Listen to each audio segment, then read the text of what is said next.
1942. The Panzer IV F2 grinds forward through the October night.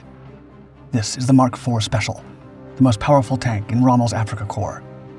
Only 30 exist across North Africa. Their 75mm upgraded guns are capable of punching through any Allied armor at 1,000 yards.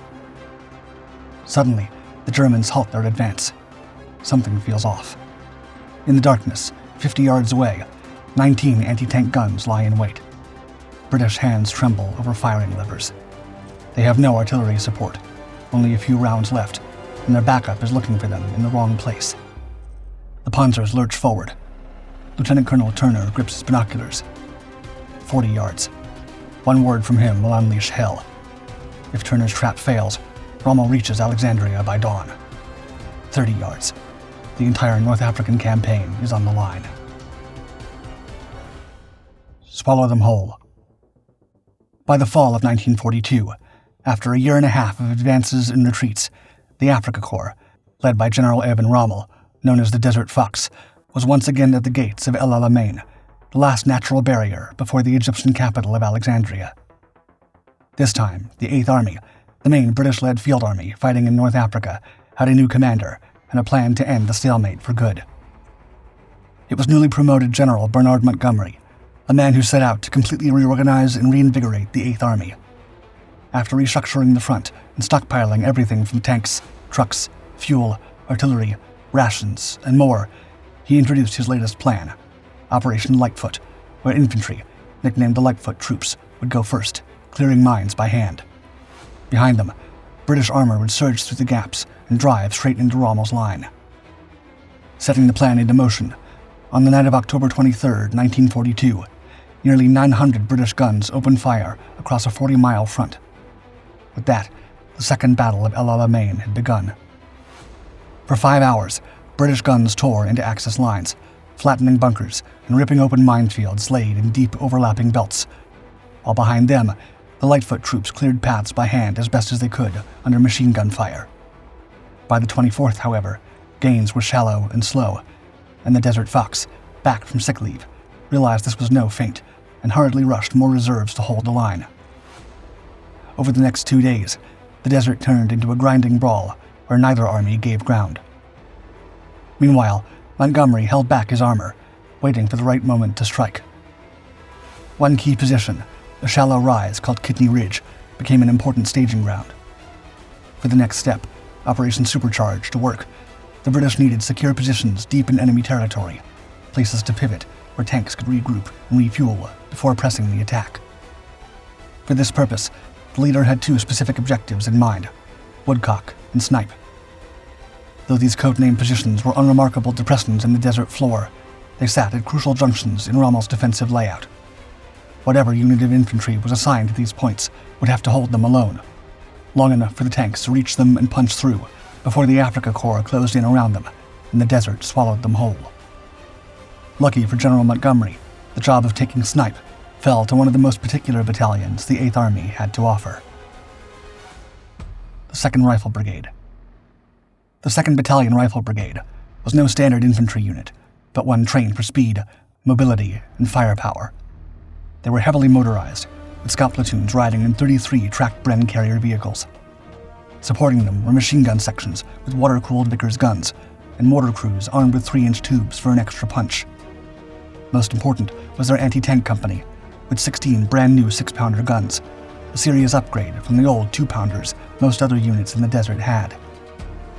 Despite all that firepower, the battalion fielded just 90 riflemen, all trained to dig in and hold exposed ground, and led by the valiant Lieutenant Colonel Victor Bullet Turner. Raised in a storied military family, and with 20 years of experience already, the 42-year-old carried the quiet authority of a man who had seen long wars up close. Solid and calm, mid-battle, he could move from gun to gun, encouraging his crews, guiding their aim, and shouting for more shells when the line began to thin, all at the same time. For several days already, the 2nd Rifle Brigade had been working alongside engineer units in the slow, punishing, and dangerous work of mine clearing. By the 26th of October, only 76 riflemen and 22 carriers remained operational. Thankfully, reinforcements, including a team of sappers, fresh anti-tank crews, and a new batch of 6-pounder guns arrived just in time. Though slightly reduced, the battalion was still sharp and ready for whatever came next. That same afternoon, Lieutenant Colonel Turner was called up by his superior, Major General Raymond Briggs, and assigned a new mission: the protection of Outpost Snipe. Simultaneously, another battalion from the 7th Motor Brigade, the 2nd King's Royal Rifle Corps, would move on Woodcock, and together the two positions would serve as key anchor points for the coming armored push. The plan was clear. At 11 p.m., he was to lead his battalion west from Kidney Ridge and reach Snipe before sunrise. To guide them, an artillery barrage would begin 5 minutes before 0 hour. Once in position, they were to dig in and hold, no matter what. At dawn, the 24th Armored Brigade would attack past their position. Into the dark.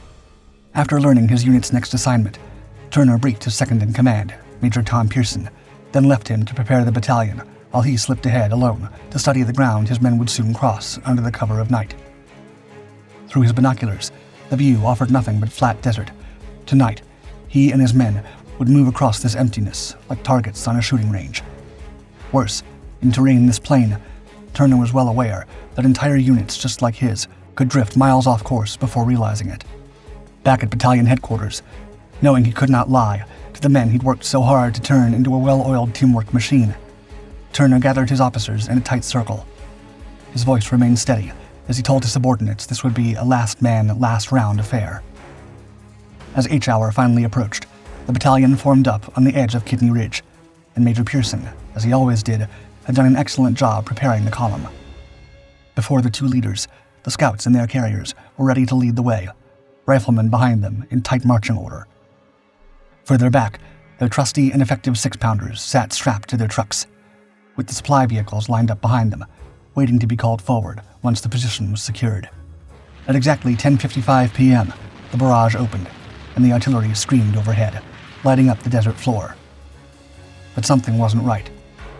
Turner could see the shells were falling wide and far west of the planned line. Checking his compass, the lieutenant colonel saw the guns were firing at least 1,000 yards off the planned route. But orders were clear: follow the barrage wherever it fell. At Turner's signal, at 11:10 p.m., the 2nd Rifle Brigade stepped into the dark, heading to Outpost Snipe. Outpost Snipe. Slowly but steadily, the scattered vehicles of the 2nd Rifle Brigade rolled into the desert, carriers, trucks, and gun crews advancing across the sand, sending endless dust into the air. While their advance was greeted by scattered enemy fire, it was only momentarily delayed when the column stumbled upon a line of barbed wire that turned out to be a dummy minefield. All throughout this, Turner watched the column's progress, while his adjutant, Captain Tim Martin, radioed back clever updates in improvised code to confuse any listening Germans. After advancing about 3,000 yards through the inky black night, Turner beckoned his artillery forward observation officer and called for a smoke shell to be dropped directly on objective Snipe to know exactly where to set up shop. Seconds later, a pale plume rose against the stars only 300 yards away. Believing he was now close to his assigned goal, just past midnight on October 27th, the battalion began to filter into an oval-shaped depression. Men stumbled down the sandy slopes, grateful to be in the relative safety below ground level after being exposed on the flat desert floor. Turner moved among them as they spread out, already calculating fields of fire and defensive positions in his head. As the men began to dig in, they noticed empty ration tins and ammunition boxes littering the ground, all signs that this had been an Axis supply depot, complete with an intact dugout. However, the structure should have raised doubts. With no time to waste, Turner claimed it as the battalion headquarters. With his infantry digging into the powdery sand, Turner called forward the anti-tank guns, but Pearson's column had already come under fire, and the trip in was anything but smooth. Dust choked the route, and soft sand bogged down vehicle after vehicle. Only 13 of the battalion's 6-pounders, plus 6 more from 239th Battery, had managed to reach the position. The guns were quickly set along the perimeter, with 239th Battery to the northeast, and S Company scattered across the rest. But when Turner sent a scout platoon, led by Lieutenant Flowers, to recon the ground to the west, the reports were increasingly startling. Scattered campfires on 2 sides of the position, some distant to the southwest, others dangerously close, only 1,000 yards to the north. Puzzled, Lieutenant Colonel Turner studied the landscape, map in hand, his brow furrowed, until it hit him. they hadn't reached the front. Somehow, they were already behind enemy lines. First contact. What Turner didn't know was that the opening smoke shell had landed short of the intended target. In the middle of the night, however, one hollow looked much like another, and by halting there, the 2nd Rifle Brigade dug in nearly 900 yards too soon, a mistake that left them buried deep inside enemy-held ground. While Turner organized his defenses, the scout platoon pushed deeper west, stumbling into a small Italian outpost, where 14 men threw down their rifles immediately. Then another 150 Italians materialized from the darkness, hands already rising. Knowing his handful of men simply couldn't handle that many prisoners, Flowers radioed for a team of riflemen. But before these were on the move, the British discovered something far worse. Despite the endless black, they could make out the unmistakable shape of 35 tanks and self-propelled guns arranged in a defensive circle, engines silent, crews asleep. This was Gruppe Stiefelmeier, a mixed German-Italian battle group. Creeping closer and closer, the British group positioned their carrier vehicles' guns and opened fire, the rounds piercing right through the parked vehicles. Within a matter of minutes, no less than 3 supply trucks burst into flames, lighting the enemy camp. In response, the German tank turrets swiveled to where the fire was coming from, all while the once sleeping crews scrambled to their machine guns, unleashing sheer chaos. Facing the possibilities, Flowers and his men ran back to Snipe to inform Turner of the findings. Back in the Depression, before he even decided what to do, Turner could see engines roaring to life in the western encampment through his binoculars. Now, Gruppe Stiefelmeier was moving, likely spooked by the British probe. The vehicle split in two. One group headed northeast, while the other formed into a single column and turned toward their attackers. At the head of this column was none other than a Panzer IV F2. Called the Mark IV Special by the British, this was the most powerful armed tank in North Africa. Unlike the standard Panzer IV, with its short, low-velocity gun, this variant mounted a long-barreled 75mm cannon, capable of punching through anything up to 1,000 yards away. These models were so prized that the Afrika Korps only had 30 of these machines, carefully spread out all across North Africa, and now one of them was heading directly to Outpost Snipe's 19 anti-tank guns. Tank attack. Behind their gun shields, the British crews, focusing as best as they could on their target, tracked the approaching column through their sights, their trembling fingers hovering over triggers. The men let the Germans roll closer and closer, until finally allowing their 6-pounders' armor-piercing rounds to punch through the Panzer's armor. Seconds later, flames erupted from within this and other smaller vehicles. The surviving German tanks reversed frantically, turrets swinging wildly as they searched for their attackers and failed, completely oblivious to the fact that an entire British battalion lay hidden in the sand around them. At their guns, the British crews rejoiced and clapped. Finally, they had a weapon that could destroy the feared Panzers. Just after 4 a.m., Captain Rafe Noyes, the artillery observer, went out to scout the ground and never came back. Without him, Snipe had no way to call for artillery support. Thankfully, there was little call for artillery, as the area became quiet for the next couple of hours. During this time, the second-in-command, Major Pearson, left the outpost, along with the transport vehicles that were too vulnerable. Sure enough, with dawn only moments away, 2 Axis armored columns were now inching closer toward the British outpost, their tracks rolling and their crews unknowing. From their dug-in position, the gunners watched in awe as they moved straight into view, their sides and rear fully exposed, a target too good to ignore. As the desert sun began to rise, it was further brightened by the muzzle flashes of the British guns, followed by the glowing flames of German and Italian vehicles falling one after the other, some as far as 800 yards away. One of the gunners, Sergeant Charles Calliston, recalled the moment, stating, quote, "You couldn't miss. All our guns seemed to be firing at once." When the battered Axis broke away, they left 16 wrecks in the sand behind them, their crews bolting for cover, only to run straight into the fire of mighty British Vickers guns. In only a matter of hours, the men defending Outpost Snipe had achieved the element of surprise and lit up nearly 20 armored vehicles. However, there was now a significant downside. The enemy knew exactly where they were. Here we'll stay. As the artillery and direct fire began falling in the now lit Outpost Snipe, it became obvious that a large number of the 6-pound guns were too exposed and had to be repositioned before they were destroyed. Growing increasingly worried, one captain asked Lieutenant Colonel Turner if he was sure they were in the right place, to which the leader replied, quote, "God knows, but here we are, and here we'll stay." The truth was, Turner himself was also beginning to doubt himself, especially since the 24th Armored Brigade was already supposed to be in the vicinity, and there was no sign of them. Unbeknownst to him and everyone defending the outpost, the operation to take over Woodcock, the other outpost, had failed completely. Suddenly, dust began to rise on the eastern horizon, the telltale sign of tanks on the move. As their shapes became clearer, for a moment, the men at Snipe felt a surge of hope for a chance to rest, now that reinforcements were on their way.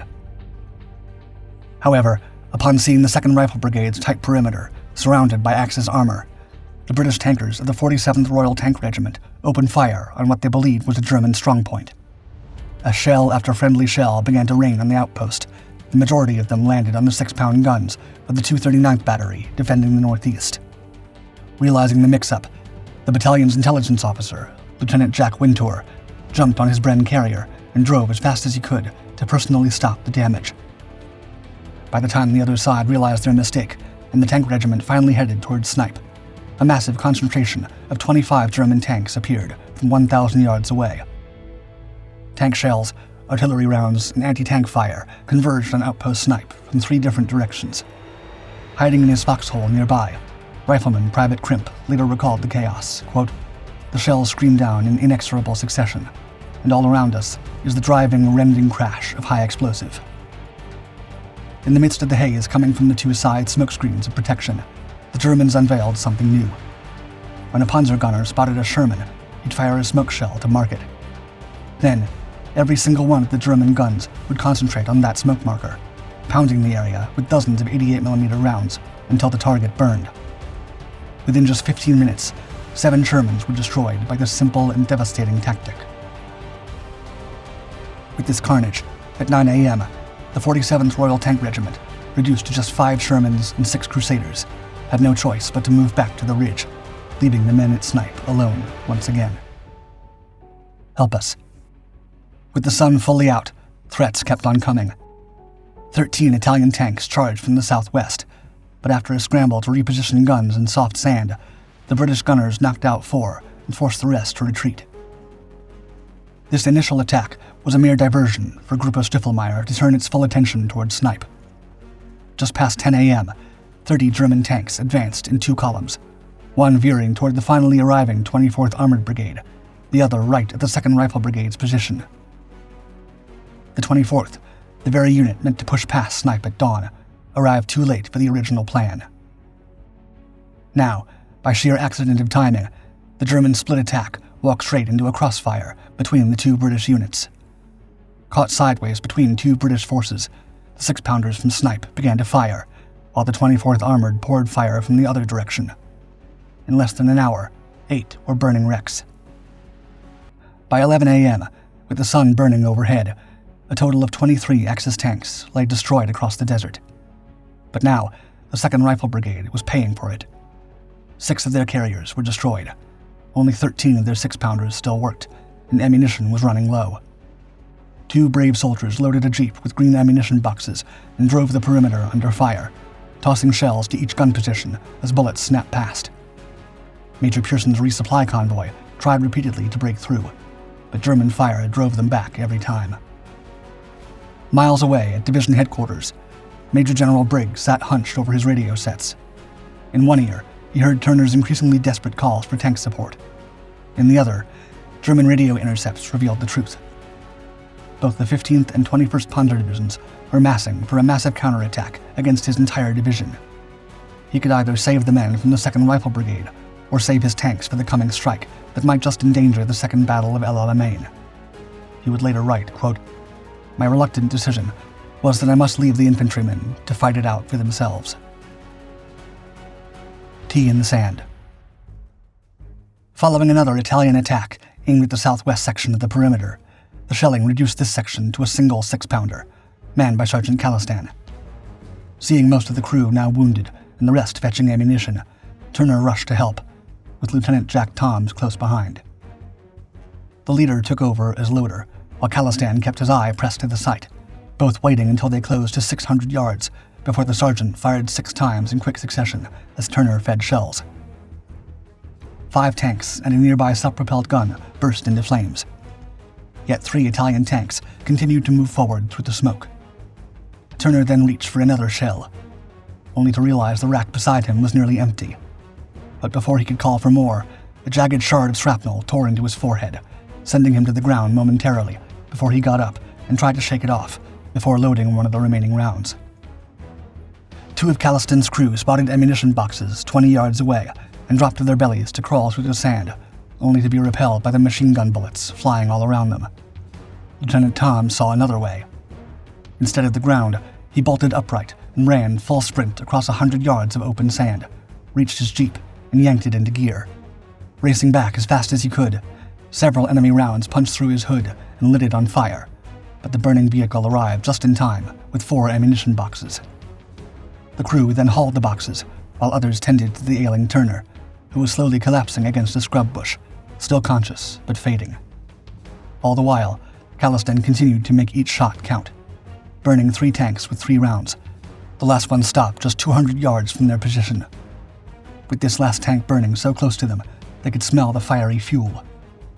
Trying to see what was going on and how else to help his men, the struggling Turner stood up, only for the world to tilt sideways.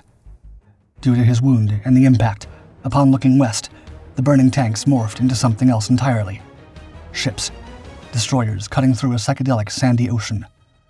Realizing his state, the soldiers half-carried him to the command dugout, where the hallucinations intensified. Before falling asleep, Turner, believing Outpost Snipe to be a harbor under siege, began shouting naval orders to fire on destroyers that existed only in his damaged head.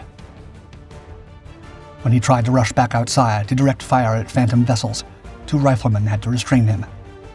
Turner passed out soon after, and for a brief moment, the desert too fell quiet. The most unpleasant thing. At 4 p.m., a mere 24 hours after Turner first received his orders, the British 2nd Armored Brigade finally reached Kidney Ridge. But this supposed relief turned to fury when they repeated the morning's mistake, opening friendly fire on Snipe with tanks and 105mm howitzers. Turner later said, quote, "During an unpleasant day, this was the most unpleasant thing that happened." The friendly fire ceased just in time for the British to see what was coming next. 2 massive formations materializing through the heat 1,200 yards west, 40 tanks in the first group, 30 in the second.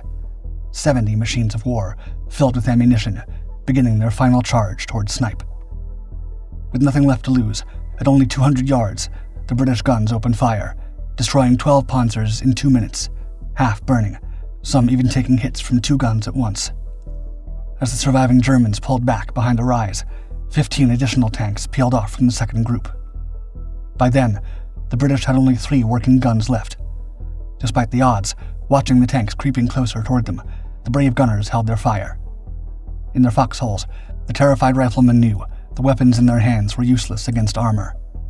Turner, blood still seeping from his wound, but now a bit more lucid, ordered the maps burned.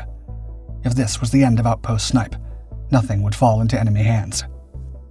Then, a gunner sprinted to a pinned-down crew, yanked the shell from their breech, and bolted back to his own 6-pounder, firing it at a panzer and stopping its advance cold. Nearby, Sergeant Miles lay wounded, and Color Sergeant J.E. Swan crawled 30 yards to it, manned it alone, and managed to knock out the lead tank just as the rest of the crew arrived back at their position. Once again, at 20 yards, every remaining gun opened up, hitting 6 more tanks. Finally, the Axis forces pulled back, still firing. As they did so, the defenders at Snipe had only 3 rounds left. Dusk fell. After 18 hours alone, surrounded and nearly spent, the 2nd Rifle Brigade finally slipped away into the dark. Fact or fiction? By the time the 2nd Rifle Brigade retreated, what they believed to be Outpost Snipe was a graveyard of armor, with dozens of charred wrecks littering the light brown sand. Reflecting on the events, Rommel wrote, quote, "A murderous British fire struck into our ranks, and our attack was soon brought to a halt by an immensely powerful anti-tank defense, mainly from dug-in anti-tank guns. To the Desert Fox, more than a failed assault, those hellish and destructive 36 hours were a sign that his usual tactics had been met head-on and stopped cold. tanks alone weren't enough anymore. The story of Outpost Snipe spread quickly as the British pushed deeper into the desert. Meanwhile, Montgomery's plan to smash through the Axis line worked, and the Second Battle of El Alamein ended on November 4th with a decisive British breakthrough. With Rommel's forces in retreat, the long stalemate in North Africa was finally broken. A month later, after the guns had quieted, an official inquiry returned to the site to piece together what had truly happened at the legendary Outpost Snipe. Reconstructing events, British officials tallied 37 destroyed Axis vehicles, still lying where they fell. It was estimated that Snipe's defenders knocked out between 52 and 57 tanks, the rest hauled away by German recovery crews. This staggering blow amounted to nearly 10% of Rommel's entire armored strength at El Alamein. For his leadership in this once-in-a-lifetime assignment, Lieutenant Colonel Turner was awarded the Victoria Cross. Sergeant Calistan, who held the line under fire and fired the final rounds himself, was recommended for the same award, but received the Distinguished Conduct Medal. He would later earn a commission before falling in action in Italy. Color Sergeant Swan also received the DCM, and several others from the battalion were decorated for their actions that day.